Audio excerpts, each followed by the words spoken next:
Why finding yourself can destroy your current life.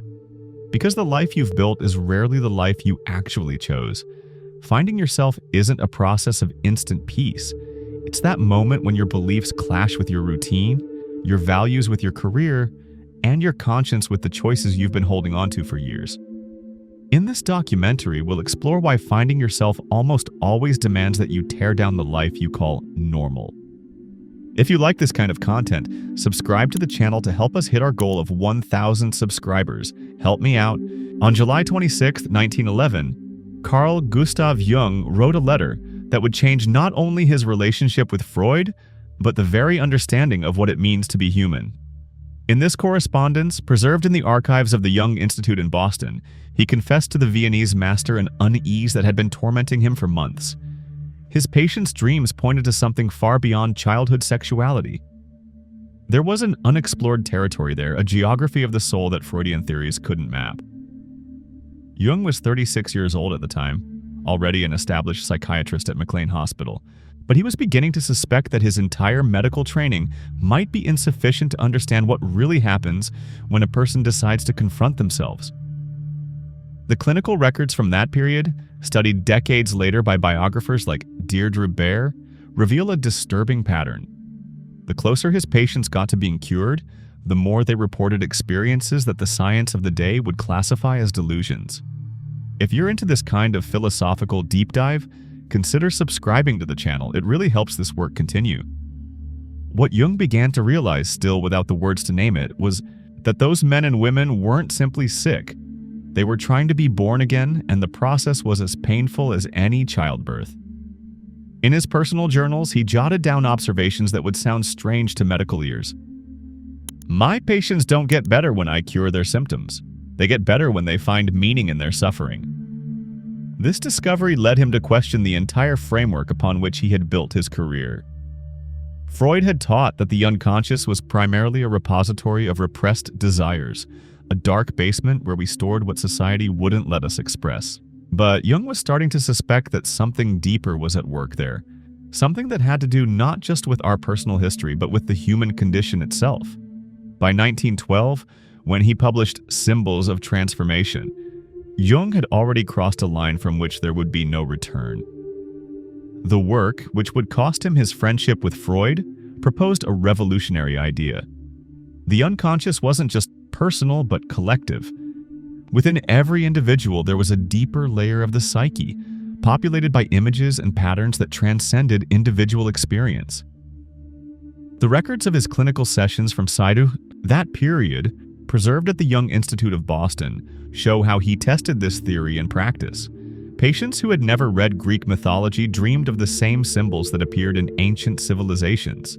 Respectable businessmen reported visions that echoed shamanic rituals from cultures they knew nothing about. Perhaps the most unsettling thing wasn't what these patients were experiencing, but the fact that when they managed to integrate these experiences, their lives were transformed in ways that conventional medicine couldn't explain.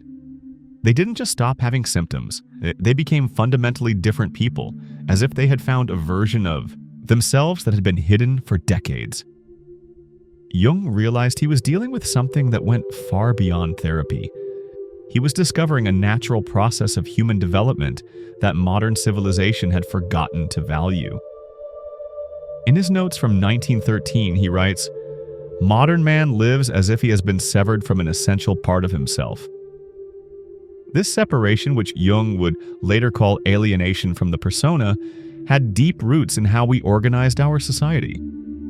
To function in a group, we learn from an early age to wear social masks, playing roles that guarantee us acceptance and success. The problem is that, over time, these masks merge with our faces to such an extent that we forget who we really are underneath them. Jung's journals reveal his growing concern about the psychological price of this bargain. He observed that his most successful patients were often the most unhappy. They had achieved everything society values: status, money, recognition, but lived with a constant sense of emptiness, as if they were playing a character in a play they hadn't chosen to watch. Correspondence with colleagues from that time shows how Jung began to develop what would be his most radical contribution to psychology. The idea that neurosis isn't a disease but a sign that something in a person's life is fundamentally misaligned with their deeper nature. It was as if the soul were screaming for attention, using symptoms as a last-ditch strategy to be heard. In a letter to his wife, Emma Jung, dated 1914, he confesses, "I am beginning to understand that to heal a person may mean to destroy the life they have built for themselves." It was a disturbing realization. If therapy truly worked, it could force the patient to abandon not only their symptoms, but the entire structure of meaning upon which they had built their existence. Maybe you see this differently. If so, drop a comment below. Jung was discovering that the process of finding oneself, what he would later call individuation, wasn't a comfortable journey of self-discovery, but a painful deconstruction of everything we believed ourselves to be. One had to die to a version of oneself so that another could be born. The medical records of his patients from that period, later studied by analysts like Marie-Louise von France, show a consistent pattern. Before any real improvement, there was always a profound crisis, a moment, when the person felt completely lost, as if they had been torn from their own life. Jung began to realize that this crisis wasn't an undesirable side effect of the treatment, but its most essential aspect. It was impossible to reach the core of oneself without first passing through what he would call the dark night of the soul, a period when all certainties dissolve and the person comes face to face with aspects of their personality they had spent their entire life avoiding. In his notes from 1915, he writes, "Individuation is the most dangerous process a human being can undertake because it requires them to give up being who they have always been in order to become who they truly are." It was a paradoxical formulation, but one that perfectly captured the central dilemma of his discovery. To find our true identity, we must first accept that the person we thought we were may never have really existed. In December of 1955, Carl Jung received a letter that would trouble him for the last years of his life. The sender was Wolfgang Pauli, the Nobel Prize-winning physicist who reported synchronistic experiences so precise they defied any conventional scientific explanation. Jung kept this correspondence until his death, and when his archives were opened, it was discovered that he had jotted a question in the margins that sums up the abyss of his own theory. If synchronicity exists, then what truly separates mind from matter? This question takes us to the heart of the problem Jung was never able to fully solve. His entire theory of individuation is based on the premise that there is something like a collective unconscious, a layer of the psyche that connects all human beings through universal patterns. But how is this possible? How can mental structures be shared without any detectable physical basis? Biographer Ronald Heyman, in his 1999 critical analysis, points out that Jung spent the last 20 years of his life trying to answer this fundamental question. He collaborated with quantum physicists, studied Eastern philosophy, and delved into medieval alchemy, but he never found an explanation that satisfied both scientific criteria and his clinical experience. Records of his conversations with colleagues reveal a growing tension between Jung the therapist and Jung the theorist. As a doctor, he observed consistent results. Patients who integrated their shadows became more balanced individuals, relationships improved when people recognized their projections, and existential crises were resolved through contact with archetypes. But as a thinker, he couldn't explain why these interventions worked. Marie-Louise von France, who worked with Jung for decades, recounts in her memoirs that he used to say, "I know it works, but I don't know why it works." It was a humbling confession for someone who had dedicated his entire life to understanding the mechanisms of the human psyche. If you'd already picked up on this, let me know in the comments. The problem becomes even more complex when we examine the practical implications of Jungian theory. If a natural process of individuation truly exists, why do so few people complete it? Jung estimated that less than 5% of the population manages to fully integrate their shadow and find their true self. This suggests that either individuation isn't as natural as he believed, or that our society has created nearly insurmountable obstacles to authentic psychological development. Contemporary studies conducted by the Jung Institute of Chicago point to a third, more disturbing possibility. Perhaps individuation is a luxury that only some people can afford. The process requires time, resources, and above all, the willingness to risk everything that ensures our social and economic survival. During the 60s, when Jung's ideas became popular through the counterculture movement, this limitation became obvious. Middle-class kids embraced the search for the authentic self, but working-class people with families to support didn't have the privilege of questioning their personas. Individuation, which Jung envisioned as a universal right, revealed itself to be a phenomenon restricted to those who could afford its consequences. Anthony Stevens, in his 1982 critical review, argues that Jung underestimated the power of social conditioning. As profound as the archetypes may be, they have to compete with economic forces, family pressures, and cultural expectations that may simply be stronger than any inner impulse. Correspondence between Jung and scholars of the time shows that he was aware of this limitation, but never knew how to address it.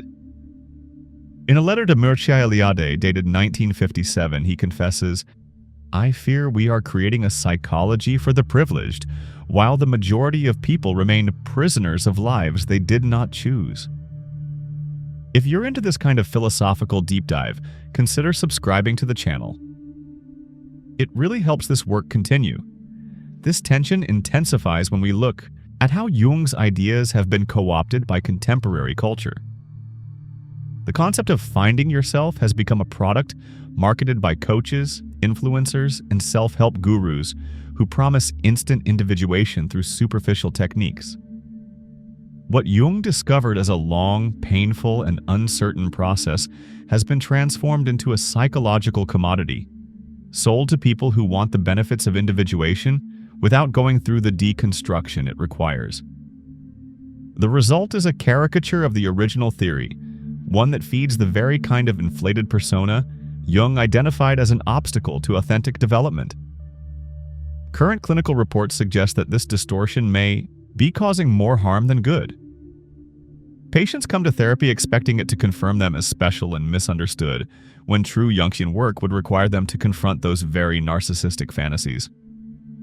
James Hillman, a critical disciple of Jung, argues in his 1975 work that the problem might lie in the very structure of the theory. By locating the source of healing within the individual, Jung may have overlooked the fact that much psychological suffering originates from concrete social problems that no amount of self-knowledge can solve.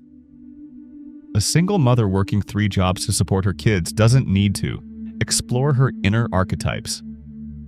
She needs public daycare and a living wage.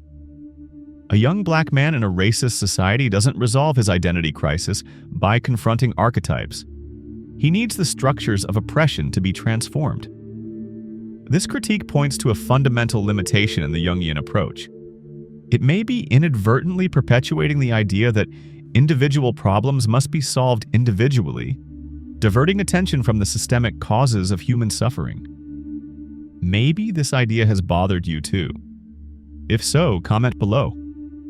Records of seminars conducted by Jung in his final years show that he was beginning to suspect these limitations. In 1958, during a lecture in Boston, he made a rarely quoted observation. "Perhaps I have overestimated the individual's capacity to transform in isolation. Perhaps individuation is only possible when the whole of society is willing to individuate along with them." This sentence points to a political dimension of Jungian theory that he never fully developed. If archetypes truly shape our collective experience, then individual transformation depends on broader cultural transformations. It's not possible to fully individuate in a society that punishes authenticity and rewards conformity. Contemporary dilemmas only intensify these questions. Social media algorithms create echo chambers that prevent the kind of confrontation with the other that Jung considered essential for psychological growth. The digital economy turns our attention into a commodity, fragmenting the very kind of integrated consciousness that individuation is meant to produce. Even more disturbing, the tools Jung developed to map the human psyche may be becoming obsolete in a reality where the very notion of the self is being redefined by technologies he could not have imagined. If we look at the world today through a Jungian lens, we see a humanity increasingly alienated from its inner processes, living in digital personas that multiply to the point where we no longer know which one if any, represents who we really are. Jung died in 1961 without resolving these contradictions. His last writings suggest a man who had mapped a vast and fascinating territory of human experience, but who suspected that the map might be less accurate than he had imagined. The question he left us remains unanswered. Is it possible to become who we truly are in a world that profits from our confusion about our own identity? And if it isn't, what do we do with that knowledge?